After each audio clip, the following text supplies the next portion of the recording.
राजांच्या पयल्या पुस्तकावेले वाचप. कांय दिसां उपरांत देसांत पावस ना जावन तो वाड सुकलो.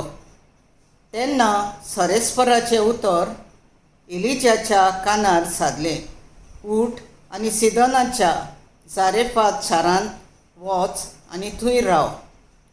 हांवें थंयसरले एके विधवेक तुका जेवण दिवंक सांगलां. म्हणटच तो जारेफात वचूंक भायर सरलो. तो शाराच्या दारवट्याशी पावलो तेन्ना थंय एक बायल जोडो एकठांय करताली. ताणें तिका उलो मारून म्हणलें, एका आयदोणांत घालून म्हाका इल्लें उदक पिवंक दी. ती उदक हाडूंक वाटेक लागली तेन्ना तिका उलो करून ताणें म्हणलें, जाता जाल्यार म्हाका एक उंड्याचो कुडकोय हाड.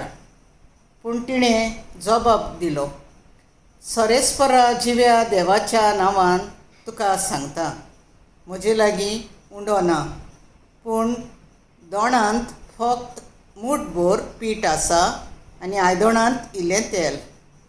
हें घेवन म्हाका आनी म्हज्या पुताक इल्लें जेवण करूंक हांव हो इलो जोडो एकठांय करतां. तें खावन आमी मोडटल्यो. इलिजान तिका म्हणलें, भियो नाका, तुवें सांगलां तशें कर, पूण पयलो म्हाका इल्लो उंडो हाड आनी उपरांत तुमकां कर.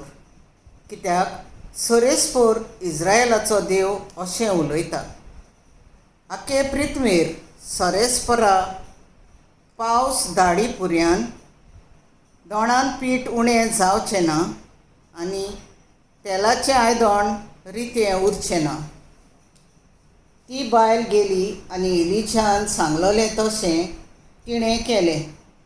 तो, ती आनी तिचो पूत जेवलीं.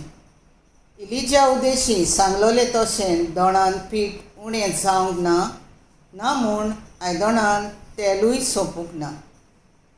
सरेस्पराचें उतर,